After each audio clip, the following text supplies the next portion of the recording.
গভীর শ্বাস নাও এবং এবার মনোযোগ দিয়ে শোনো।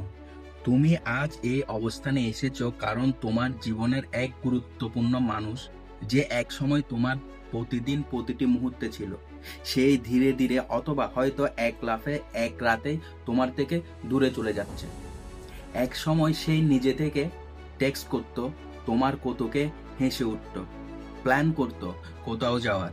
আর এখন এখন সে ঠান্ডা নির্লিপ্ত একটা অচেনা মানুষ যেন। তুমি মনে মনে শুধু একটাই প্রশ্ন ঘুরাচ্ছ, আমি এমন কি করলাম, আমি কিভাবে এটা ঠিক করব।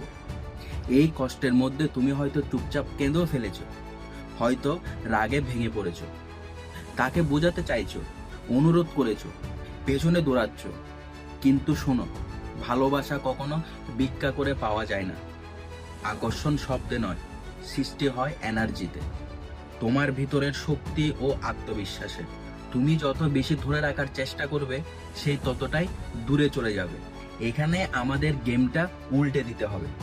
আজকে থেকে তুমি তার পেছনে না দৌড়িয়ে নিজের দিকে ফিরবে। তুমি নিজের চিন্তাভাবনা, তোমার অভ্যাস, মনোভাব সবকিছু বদলাবে।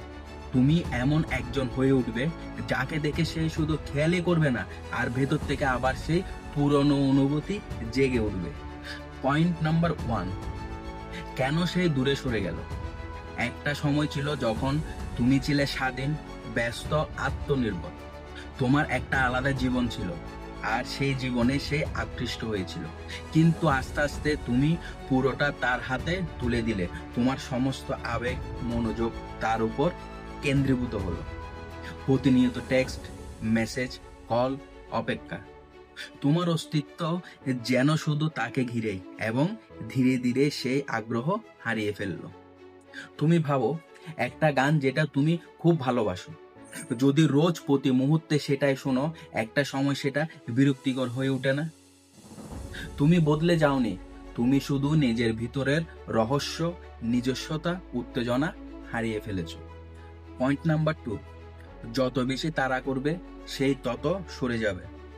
ধরো, একটা পার্টিতে কেউ তোমার পিছনে ঘুরে বেড়াচ্ছে, বারবার জিজ্ঞেস করছো, তুমি ঠিক আছো তো, কিছু দরকার? তুমি মজা পাচ্ছ। শুরুতে ভালো লাগলে পরে সেটা বোঝা হয়ে যায়। ঠিক তেমনটাই তুমি এখন করছো। Text, call, story, view, comment ও তার মনোযোগ পাওয়ার জন্য প্রতিনিয়ত নিজেকে নিচে নামিয়ে ফেলছো। কিন্তু সত্যিকারের টান জাগে নীরবতায়।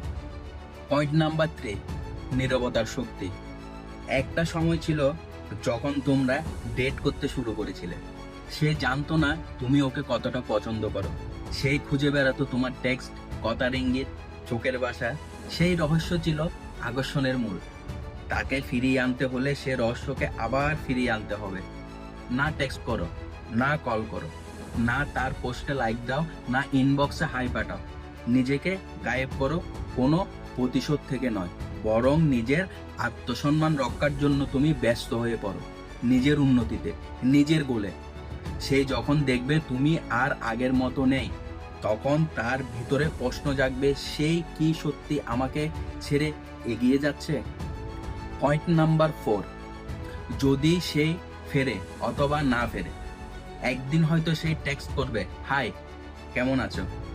এখন তুমি কি করবে? সাথে সাথে উত্তর দেবে, না অপেক্ষা করে শান্ত মাথায় ভাবো, তুমি এখন আর আগের মতো নও?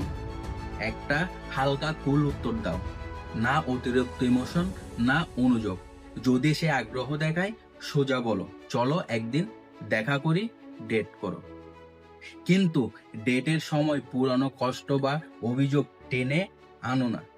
নিজেকে এমনভাবে উপস্থাপন করো যেন তুমি সেই মানুষ যার জন্য সে একদিন আকৃষ্ট হয়েছিল। পয়েন্ট নাম্বার 5, আর যদি সেই ফিরে না আসে, তুমি কি ভেঙে পড়বে? না ভাই, কারণ আজ তুমি এমন একজন মানুষ হয়ে উঠেছ যে পেছনে দৌড়ায় না, নিজের ভ্যালু বুঝে, নিজের স্বপ্ন নিয়ে ব্যস্ত থাকে, আর যার জীবনে সঠিক মানুষ আপনা আপনি চলে আসে। তাকে হারিয়ে তুমি কিছু হারাওনি, তুমি জিতেছো, নিজেকে ফিরে পেয়েছো। শেষ কথা, তাকে ফিরে পাওয়া ছিল না তোমার আসল লক্ষ্য। আসল লক্ষ্য ছিল এমন একজন মানুষ হয়ে ওঠা যাকে কেউ সহজে ছেড়ে যাওয়ার সাহস পায় না। তাই এখন শুরু করো। নিজেকে গড়ে তোলার যুদ্ধ তুমি জিতবেই, কারণ সত্যিকারের ভালোবাসা তার দিকেই ফিরে আসে যে নিজেকে ভালোবাসতে চান। আর এই ভিডিওটা লাইক দিয়ে চ্যানেলটাকে একটু সাবস্ক্রাইব করে দিও। আর আমার এই ভিডিওটা ভালো লাগলে অবশ্যই অবশ্যই চ্যানেলকে আবার বলছি একটা সাবস্ক্রাইব করে দিও, লাইক শেয়ার করে পাশে থাকবে। তো দেখা হচ্ছে পরের ভিডিওতে, সেই পর্যন্ত সবাই ভালো থাকবে, সুস্থ থাকবে।